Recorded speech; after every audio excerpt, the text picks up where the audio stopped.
definitely still are.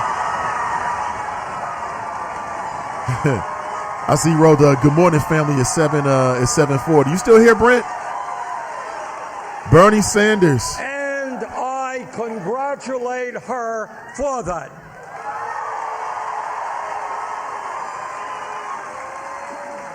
She will be the Democratic nominee for president. And I intend to do everything I can to make certain she will be the next president of the United States. That's right.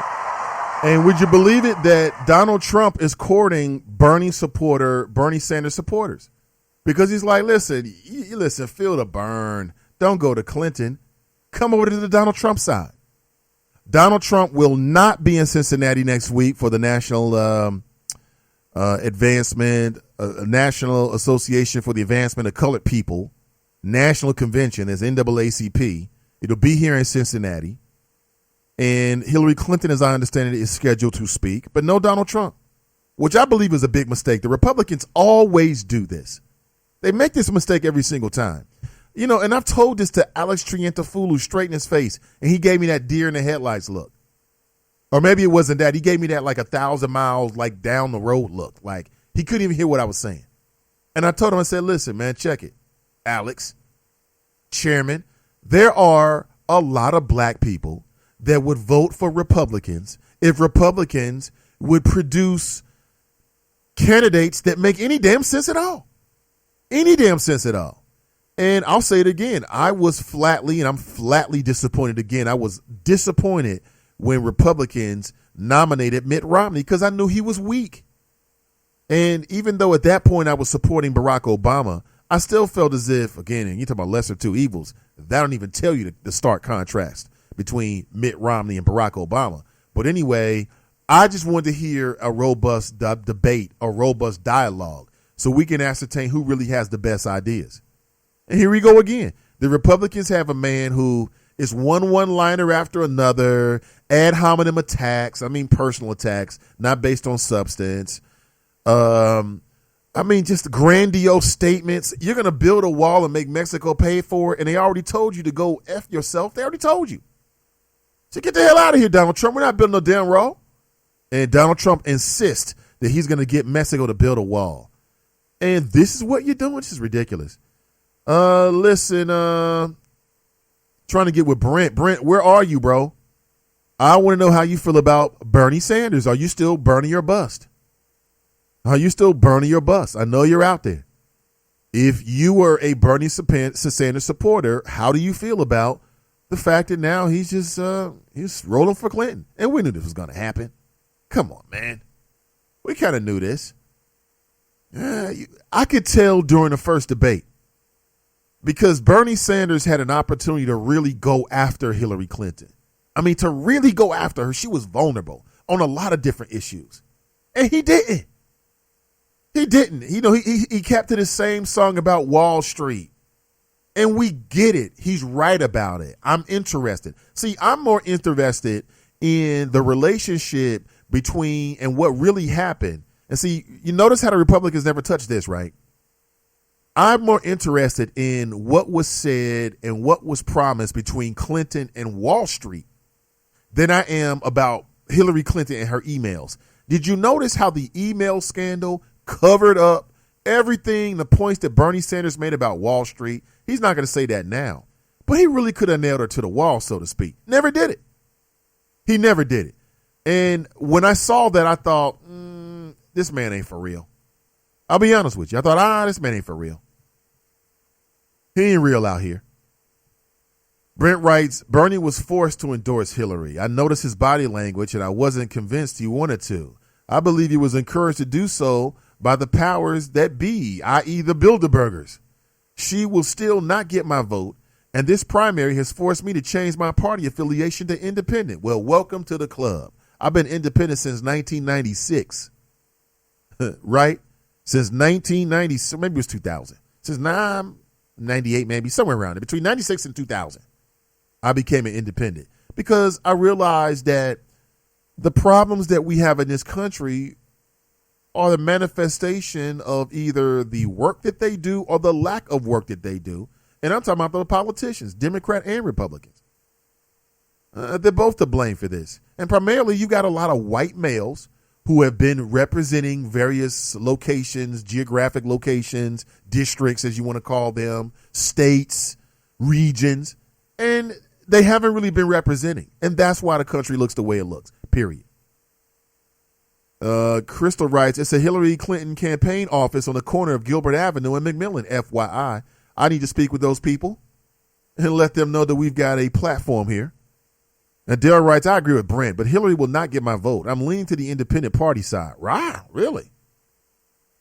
So you think the Bilderbergers told Bernie Sanders to endorse Hillary? Come on, Brent, that's a stretch. Isn't it more realistic? And let's be honest here, Bernie Sanders is not a saint. He's not a pope. Not even sure what that means. If he was a pope, he's not a bishop, right? Bishop Bernie Sanders. It got a ring to it. But he's just a politician, so maybe he understands that now it's time for me to throw my weight against, for my challenger. And once she becomes the president, then maybe I can get something. Maybe there's a bill or an idea or a position that Bernie Sanders wants. I mean, don't think he's above. Don't think that Bernie Sanders is above all of that. He didn't survive for that long, even though he's from Vermont, I believe. If I'm wrong about that, my apologies. He didn't survive for that long, not being a shrewd politician. He understands a good thing. Look, there's only one way. It's through Clinton now. That's it. That's the only way. Eric writes, first Nas and Jay-Z, KD and the Warriors. Now Burner and Hot Sauce, Hillary. Shaking my head.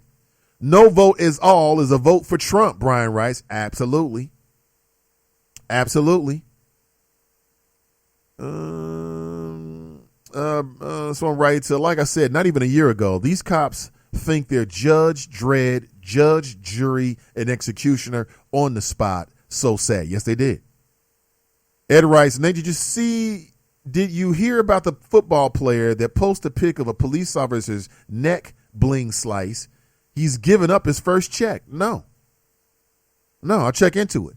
I heard about the WNBA team that wore T-shirts, right? They wore T-shirts. I'm talking about the Minnesota Lynx, and shout out to the Minnesota Lynx players. They wore Black Lives Matter T-shirts during, while they were warming up. And you have 4 off-duty officers who got this. Get this. They walked off the job, folks. What kind of hero walks off the job? Members of the reigning WNBA champions wore the black and white shirts during warm-ups before a game on Saturday against the Dallas Wings. Quote, change starts with us, justice and accountability on the front of the shirts. On the back, the T-shirt showed the names of Alton Sterling and Philando Castile, 2 African-American men who were killed by police last week. It also displayed the Dallas Police Department emblem, and maybe that's where they went too far, and the phrase Black Lives Matter. On their official Twitter page for the Minnesota Lynx, and I'm on their page at this moment, they issued a statement back on July 9th. Quote, this is a human issue, and we need to speak up for change together. And it's attributed to Maya, again, Maya Angelou, I'm assuming. I know they're not talking about Maya, the R&B singer. It just reads Maya, M-A-Y-A. You got to be more specific for black folks because we got a lot of Mayas. Which Maya are you talking about? Maya Angelou or the Maya that was hooking up with 50 Cent? But listen, this is beautiful. I want my athletes, okay? I think athletes should be more than just mannequins for product placement. They should be more than just basketball players, especially if you're a person of color in these days and times. It is responsible, it's socially and morally responsible to speak up about issues that you feel as if, impact the community. Now, I think in these times you want to be careful because you don't really want to tick anybody off. Like, you don't want to come across as if you're anti-police. But if you feel as if Philando Castile and Alton Sterling's lives mattered and you want to wear a T-shirt to the game, then wear a T-shirt to the game. If I'm a team owner, I don't really have a problem with that.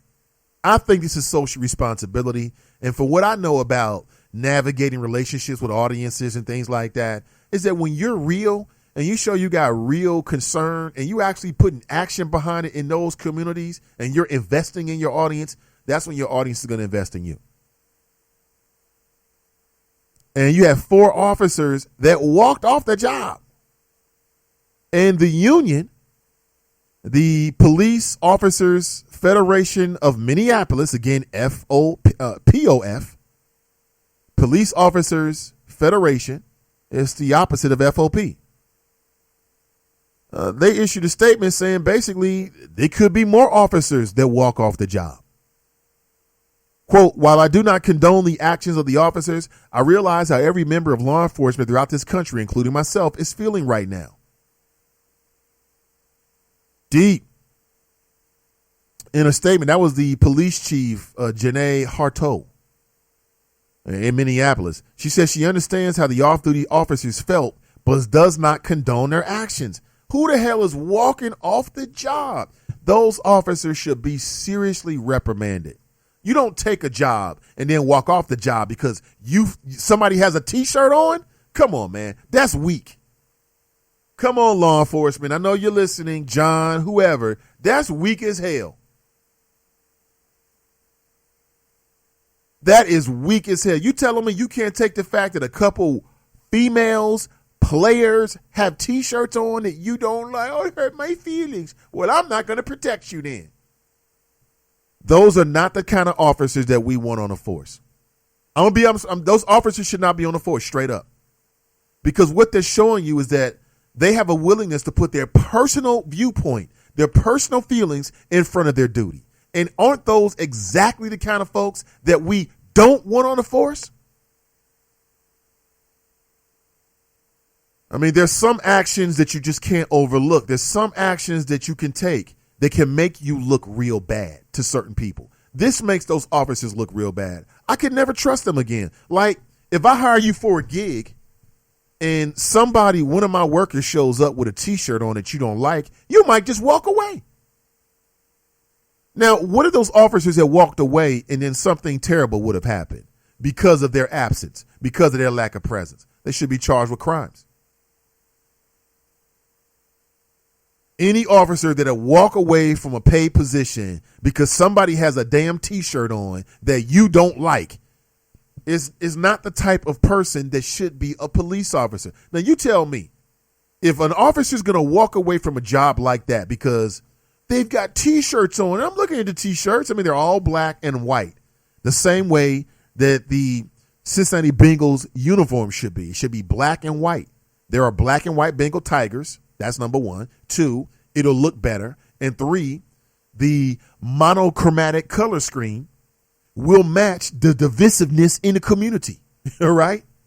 I'm broadcasting live from one of the most segregated cities in the Midwest. Maybe.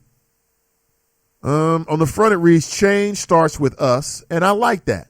Change starts with us. What's wrong with that? I mean, on some levels, that's even an admission. That's even, I won't say it's a swipe, but it's an admission that part of the problem lies in the community. Like, the community has to do better. Change starts with us. Justice and accountability. I don't think there's anything really, again, I'm not a Dallas police officer. I'm not a police officer, so I can't say I know how they feel. But it's not that serious, folks. It really isn't. And shout out to the Minnesota Lynx for having the stones that some of their male counterparts in the NBA don't have. I mean, there were some teams last year that were wearing T-shirts that read, I can't breathe and things like that. What I will say is that the Cleveland Cavaliers did that. LeBron James did it.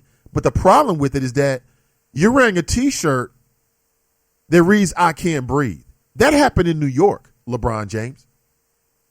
What about the young man Tamir Rice, who was killed in Cleveland?